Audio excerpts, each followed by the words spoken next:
At our holiday dinner, my boss mocked me saying, "Robots follow instructions too," even though I hit every KPI.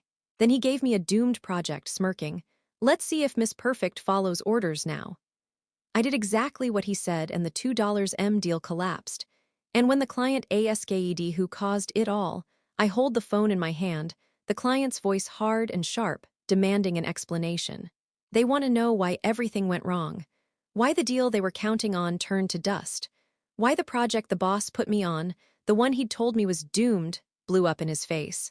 I take a deep breath and begin calmly. "I delivered exactly what you asked," I say. "Every milestone, every line item, every specification, no more, no less. The only thing I did not do, compromise the one detail that mattered most that you call out here." There's silence on the other end. Then the client asks, "Which detail?" I pause, remembering the moment when my boss, Alan Mercer, insisted we couldn't change it. He smirked as he said, "Let's see if Miss Perfect follows orders now." He tossed me a project under-resourced, under-planned with one fatal constraint. A clause in the contract that the client could not request certain adjustments. I glance at the copy of the contract in front of me. Hidden inside there's subclause 4.3. No amendments shall be made to section 7.2 without prior approval from the board. That approval was never going to come. My boss knew it. He set me up, so I explained to the client. The clause in section 7.2 was critical. You had told us you needed flexibility in that section. Your team kept raising concerns. We flagged in our internal review that it might jeopardize the outcome. We told Alan. He refused to approve an amendment. He said everything must go per the original spec. The client's voice drops. "Let me talk to Alan." I hand over the phone. Alan picks it up, tries to pivot. "It was just a misunderstanding. Your team, you guys." I let the client talk. Then I step back, let silence settle. Eventually the client hangs up. That night I sit at my desk in Chicago, staring at the empty project folder. My boss's smirk echoes in my mind. He wanted to prove I was a robot who followed orders. I did exactly as told. I met every KPI, every deadline. But he ignored the big picture, the one detail that mattered to them. So the deal collapsed. He looks bad. And now the client is asking questions. Maybe about accountability. Maybe about who misread the contract. Maybe, just maybe, about who refused to fix the flaw when it was flagged. Call to action.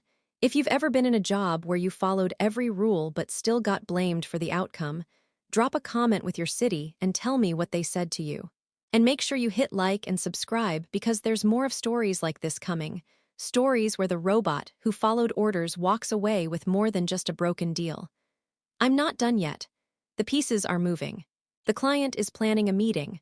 My boss is sweating behind closed doors, and I'm watching quietly, waiting for the moment when the truth comes out. Alan doesn't talk to me for 2 days. He walks past my desk like I don't exist. No eye contact, no snide remarks, just silence. The office feels colder than usual, literally and figuratively. People avoid looking at me too long. They heard about the call. They know the $2 million deal collapsed. But nobody knows yet why, except for me, and the client, and Alan. On the 3rd day, I get a calendar invite titled Post-Mortem, Greenview Project 10 a.m., Conf RMB. The invite is from Alan, it's mandatory. I open it. Alan's the host, but 2 names catch my eye. Marta Graves, the regional VP for client accounts, and Brian Jung, the senior legal advisor. This isn't just a debrief. This is a reckoning.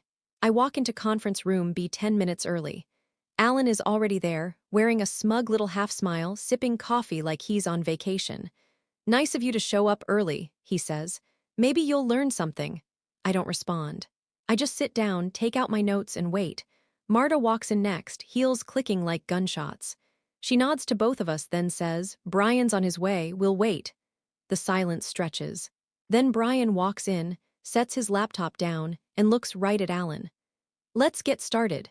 The client has formally requested a review of the contract negotiations and execution process. They've asked for a written explanation of the failure and a list of people responsible for every stage of the decision-making chain." Alan clears his throat. "Well, there's not much mystery here. We had a junior PM run the execution side. She followed instructions to the letter, and the project didn't adapt in time. A classic case of inflexibility and lack of real-time decision-making. He says it so casually. So slick, Marta narrows her eyes. Is that how you're framing this? Alan shrugs. Look, I told her to handle it. She's detail-oriented. I assumed she'd know when to push back if needed. Brian looks at me. Can you confirm that on record? I nod. Yes, I followed every instruction. I documented all my communications, including a memo I sent 2 weeks before kickoff outlining the issue in Section 7.2. I asked for a meeting to discuss it. Brian scrolls through his laptop. Got it right here. Email dated August 4th. Subject: Urgent contract clause conflict. And your response, Alan, was, he stops, reads, then looks up. Not your call. Execute the plan as is. We're not renegotiating a thing. Marta exhales slowly. Alan, you told the client we were open to adjusting during execution. Alan stiffens. I didn't think they'd fixate on that clause. I lean forward. They flagged that clause during the proposal stage. Twice. You dismissed it. I followed the exact specs you left in place. Brian looks over his glasses. So to be clear, you executed the plan precisely as approved by Alan. Yes, I say. No more, no less. Marta closes her laptop. This isn't just a failed deal. This is a breach of client expectations based on a documented contradiction between our proposal and execution plans. That's a trust issue. Alan starts to sweat. Literally. His forehead shines under the fluorescent light. Marta stands. Alan, you'll prepare a full written report, and until this is resolved, I'm freezing your involvement with all active client deals. We'll be reallocating oversight. He jumps up. You're taking me off projects because of her? Marta turns to me. You come with me. We walk out, down the hall, into her office. She shuts the door, then she says, You've got receipts. You're clear-headed, and you kept this company from breaching actual legal territory by doing exactly what was documented. That's rare. I say nothing. I'm waiting for the catch. She hands me a folder. I want you to oversee the entire Midwest client operations for Q1. Temporary promotion, effective Monday. Alan won't like it, but that's not your problem anymore. I blink. Wait, you want me to? Yes, she says. You proved something no one expected. You followed orders so well, it exposed the people giving the wrong ones. The fallout gets messier. Alan isn't done trying to sabotage me, but now I have leverage. And I'm not afraid to use it. He tried to bury me in failure, but I turned the shovel back on him. The office feels different Monday morning. It's subtle. The way people glance up from their desks when I walk past. The quiet nods. Even the front desk receptionist, Josh, gives me a half smile and says, Congrats, I heard. Word travels fast.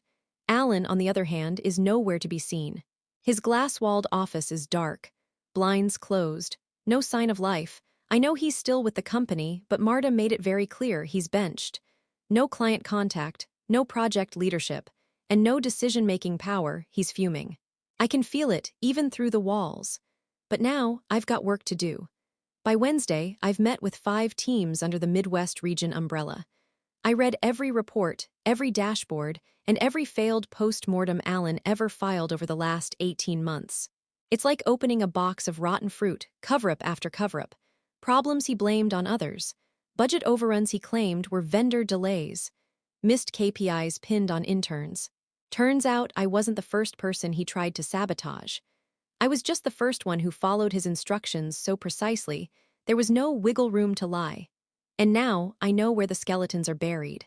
Thursday afternoon, I'm reviewing a sales forecast when Marta walks in unannounced. She closes the door behind her. We've got a bigger problem, she says. Corporate just flagged an audit on Alan's past 3 quarterly reports.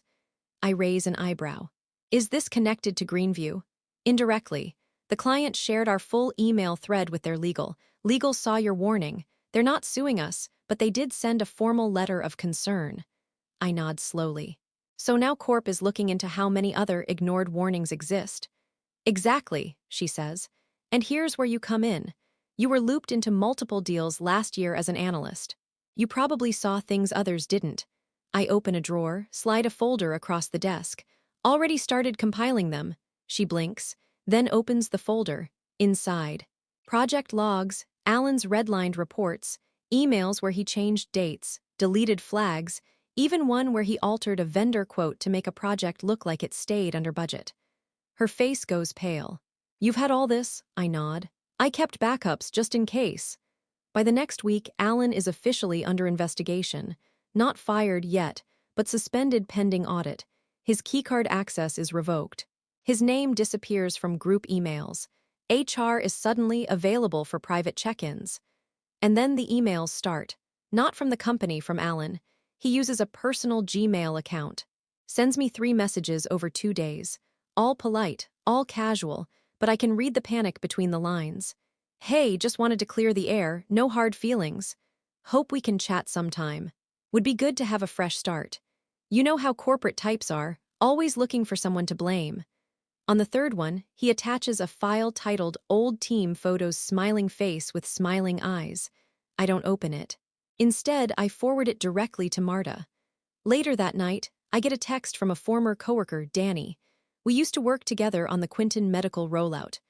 Back when Alan accidentally left me off the final recognition list. Danny, you won't believe this. Alan's trying to bribe people to sign NDAs retroactively. Told me he'd help with promotions if I cover for him on those budget forms. Me, do you have proof? Danny, yup. Screenshots and a voice memo. Want them? Me, definitely. Now I've got everything I need, and I'm not giving it to HR. I'm saving it for something bigger, because Alan wasn't acting alone.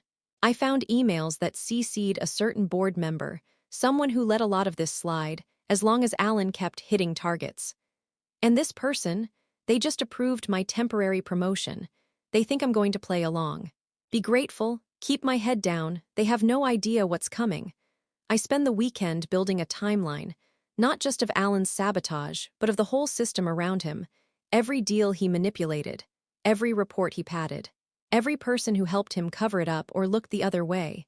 At the center of it all, Gerald Wexler, VP of Strategy, East Coast Board Liaison, friendly enough in meetings, smiles a lot. But I found something in the metadata of an old budget approval document, something that made my stomach twist. Alan had forwarded him the falsified vendor quote with a note. Should keep the board off our backs this quarter, and Gerald replied, perfect, we'll go with it. He knew, and he signed off on it. Monday morning, I schedule a one-on-one with Marta. She greets me with a tired smile. You look like you haven't slept, she says. I haven't, I reply, but I have something you need to see. I hand her a flash drive. Inside, the voice memo from Danny, screenshots of Alan's bribery attempts, and the email chain between Alan and Gerald. I watch her face as she reads. When she gets to the part with Gerald's reply, her jaw tightens. He's one of the board's golden boys. Not for long, I say. The client already knows Alan was the problem. If they find out someone on the board approved the deception, it won't just be a trust issue. It'll be a legal one. Marta leans back in her chair. You realize what you're doing, right? I nod. Yes, I'm burning the whole structure, because the rot isn't just Alan. It's whoever gave him permission to operate this way. She stands, walks to the window, stares out over downtown Chicago for a long minute. Then she turns. Give me 48 hours. I'll take this to corporate counsel. Quietly. If I move too fast, Gerald will cover his tracks. 2 days later, I'm called into a closed-door meeting. Same conference room where Alan tried to blame me. Except this time the room is packed. Marta, corporate counsel, an HR rep, and Gerald Wexler. He smiles at me as I sit. Heard great things, he says. I say nothing. Corporate counsel starts. Mr. Wexler, we're reviewing documentation that suggests you knowingly approved misrepresented budget figures on several projects, most recently Greenview. Gerald laughs. Are we really doing this? Based on what hearsay? Marta slides a printout across the table. It's his reply email. That's your Gmail, that's your response. He stiffens, then I speak. Calm, controlled. You told Alan to go with it, even though the quote was falsified. And when that deception caused a $2 deal to collapse, you let me take the fall. Quietly. But now it's not quiet anymore. Gerald looks to the HR rep. This is outrageous. She's been gunning for us from the start. I tilt my head. You mean since I was publicly humiliated during the holiday dinner? Or since I got assigned a sabotaged project and followed your golden boy's orders perfectly? No one laughs. Marta slides another paper forward. Effective immediately, Mr. Wexler, your access is suspended pending an external audit. Legal will follow up regarding your role in contract misrepresentation. He stands up. You'll regret this. But he knows it's over. That night, Marta calls me, says only 5 words. He submitted his resignation today. Alan follows him out the door 3 days later. Turns out once Gerald was gone, Alan didn't have a lifeline left. HR couldn't protect him. And when corporate saw the bribery attempt, that was the final nail. They don't just fire him, they send a company-wide memo. Weeks pass, quietly, but not for long. In January, the client from Greenview reaches out again. They want to re-engage. But this time, I get to lead the deal. Full freedom.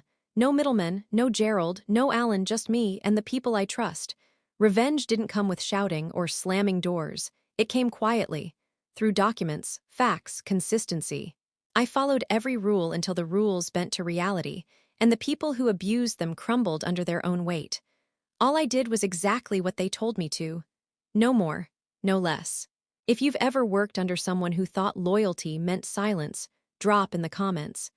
And don't forget to like and subscribe for more stories like this, because the best revenge is giving them the rope to hang themselves with.